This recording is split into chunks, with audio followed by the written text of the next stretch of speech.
નહેરુનગર માર્ગ અકસ્માત, એક્ટિવા ચાલક, 2 યુવકના મોત, રોહન સોની ફરાર. તારીખ 11/8/2025 ના રાત્રિના આશરે 1:30 વાગ્યાના સુમારે નહેરુનગર થી શિવરંજની આવતા ઝાંસીની રાણીનું જે બસ સ્ટોપ આવે છે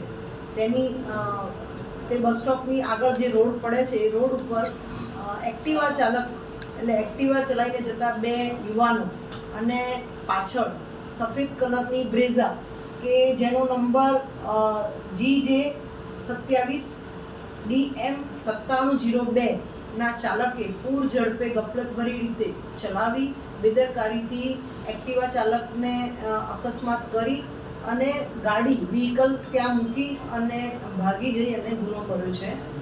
અકસ્માતમાં જે ઇન્જર્ડ થનાર 2 યુવાનો હતા એમાંથી એક યુવાન જે અકરમ અલ્તાફભાઈ કુરેશી ઉંમર વર્ષ 22 અને જમાલપુરના રહેવાસી એમનું ત્યાં સ્થળ ઉપર જ મૃત્યુ થયું હતું અને બીજો અશફાક જાફર હુસૈન અજમેરી ઉંમર વર્ષ 33 એ પણ જમાલપુરના રહેવાસી એમને હોસ્પિટલ તાત્કાલિક પહોંચાડ્યા હતા અને સોલા હોસ્પિટલમાં સવારે 5:30 એમને પણ મૃત જાહેર કરેલ.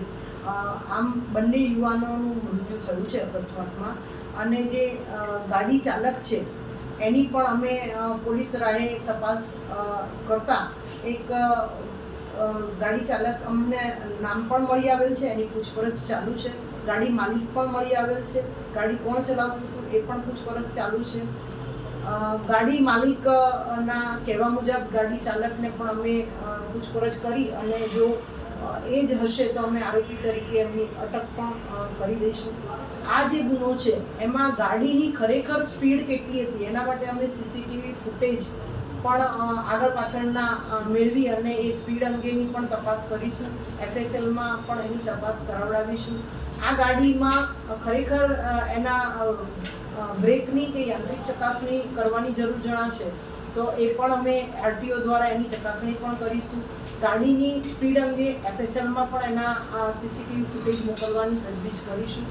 જો જરૂર જણાશે તો અમે ત્યાં આગળ ગાડી ચાલક આરોપી જ ચલાવતો હતો એના માટે પણ અમે મોબાઈલ લોકેશન અને બીજા અન્ય સીસીટીવી ફૂટેજ કે એ ગાડીમાંથી ક્યાંકથી ચડ્યો હોય ઉતર્યો હોય એવા પણ મેળવી અને એ જ ગાડીમાં બેઠેલો હતો એ પણ અમે તપાસ કરીશું.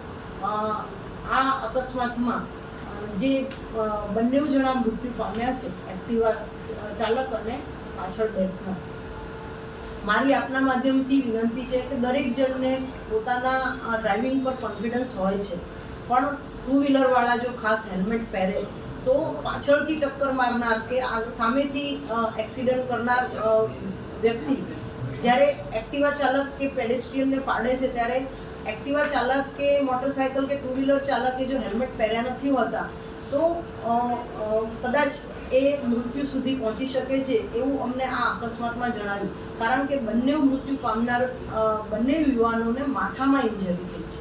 જો એમણે હેલ્મેટ પહેર્યા હોત તો કદાચ મને એવું લાગે છે કે એ ઇન્જરી ઓછી થાય અને આપણે બચાવી શક્યા હોત. તો આપના માધ્યમથી આ પણ એક સંદેશો લોકોને જાય એવી વિનંતી.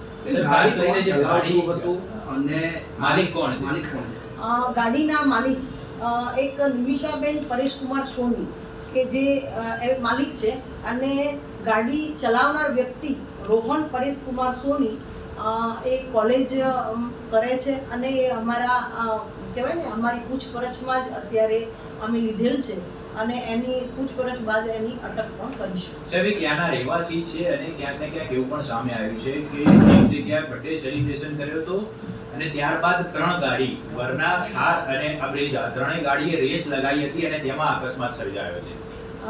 જે આ ગાડીની સાથે બીજી ગાડીઓએ પણ રેસ લગાવેલી એવું જો અમને સીસીટીવી ફૂટેજમાં દેખાશે તો એ પણ અમે તપાસનો મુદ્દો લઈ અને તપાસ કરીશું.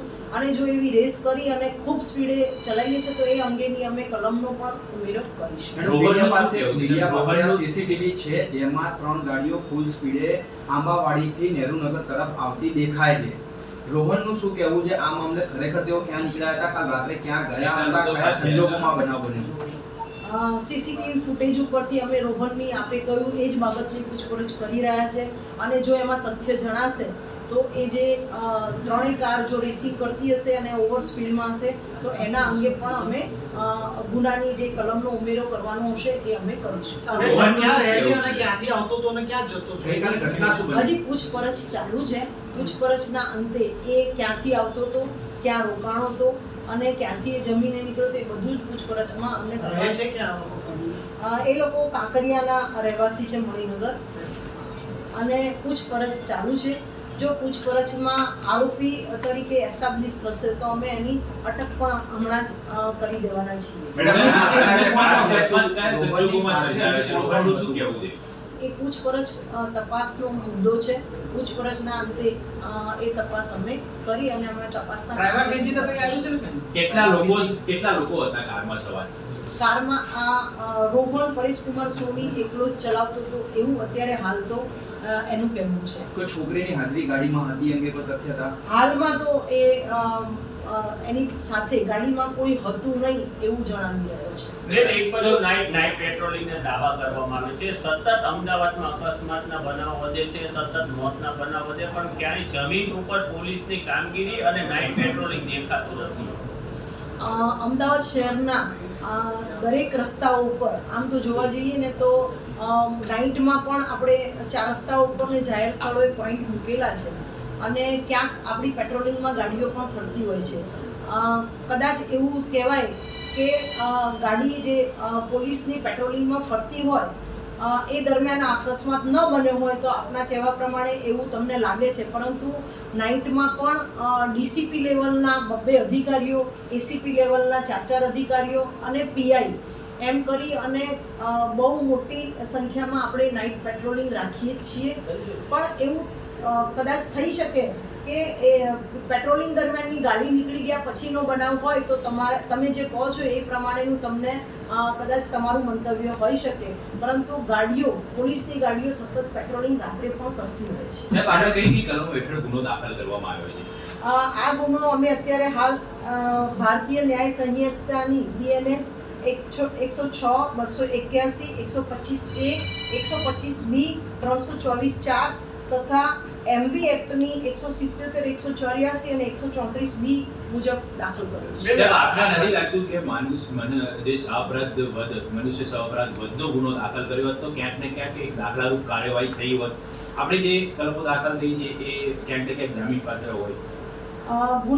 અકસ્માતના ગુનાની જે કલમો લગાડવાની જરૂરિયાત જણાતી હોય છે એ કલમો અમે લગાડી છે અને જો એમાં એવું જણાશે કે આમાં કદાચ વધારે ભારે કલમો પણ લગાડવાની જરૂર છે તો અમે પાછળથી એનો ઉમેરો પણ કરીશું. મેડમ, આ નંબર ઉપર ઓનલાઈન અનેક મેમો આવે છે જેમાં પોલીસ સાથે ઘર્ષણ આવે છે, ડાર્ક સ્પીડનો આવે છે, ઓવર સ્પીડનો આવે છે, આ બધા અનેક મેમો છે. આને લઈને પણ આપણે કલેર કરશો કેમ કે મેમો ઉપરથી લાગે છે કે અવારનવાર આવા કૃત્યો કરવા વ્યક્તિ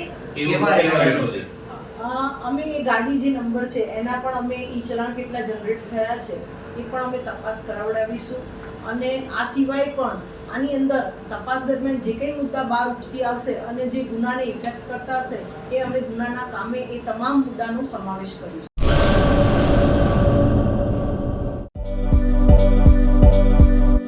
નોકરી માટે સુવર્ણ તક. LIC સાથે મહિલા વીમા સલાહકાર તરીકે જોડાવાની અમૂલ્ય તક. વીમા સખી મહિલા કરિયર એજન્ટ વિશેષ ભરતી યોજના. સ્ટાઇપેન્ડ 3 વર્ષ માટે. પ્રથમ વર્ષે ₹7,000 દર મહિને, બીજા વર્ષે ₹6,000 દર મહિને તથા ત્રીજા વર્ષે ₹5,000 દર મહિને. આકર્ષક લાભો: housing loan, group insurance, medical insurance. વિકાસ અધિકારીની ભરતીમાં વિશેષ આરક્ષણ તથા વય મર્યાદામાં પણ છૂટછાટ, ગ્રેજ્યુઇટી તથા અનેક લાભો.